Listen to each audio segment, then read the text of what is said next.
your background's in finance, and I feel like progressives, the Democratic Party, don't spend enough time thinking about how we can use finance to improve the lives of our constituents and the country.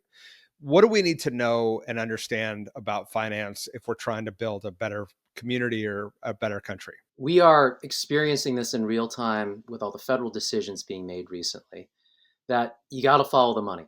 And if you want to understand whether government is serious about the things that they're saying, you need to see if they're putting their money where their mouth is. Understanding how money flows through to impact public policy is the crux of what ensures that the work we're doing actually follows through and has the impact that we're intending it to have. That's why when I started my career in the state treasurer's office, I decided that I wanted to be an expert on public finances. I wanted to understand how the money flowed better than even the bankers sitting across the table.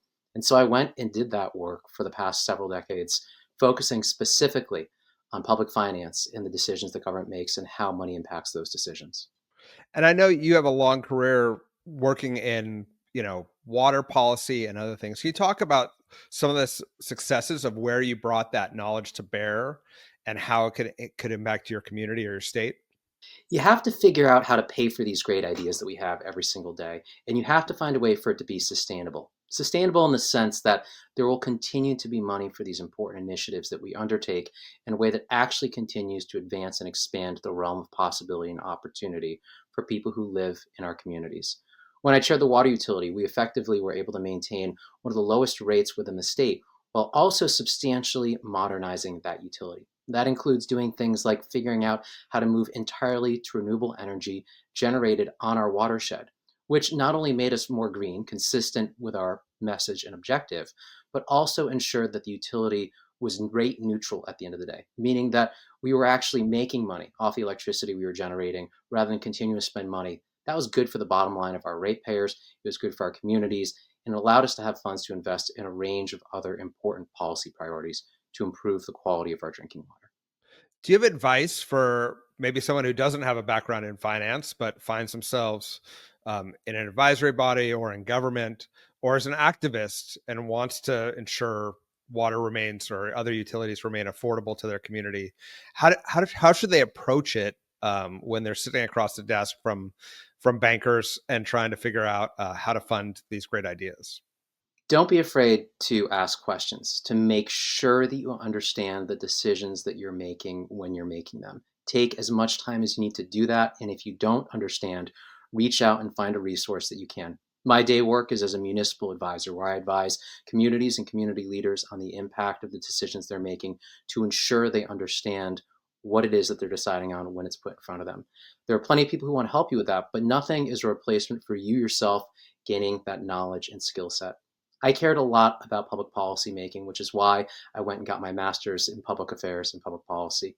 Moving off that, I realized that understanding how the law functions and how the law works is really important, which is why I'm also a licensed attorney.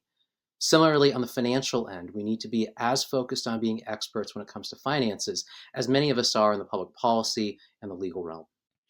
And can you talk a little bit about that expertise?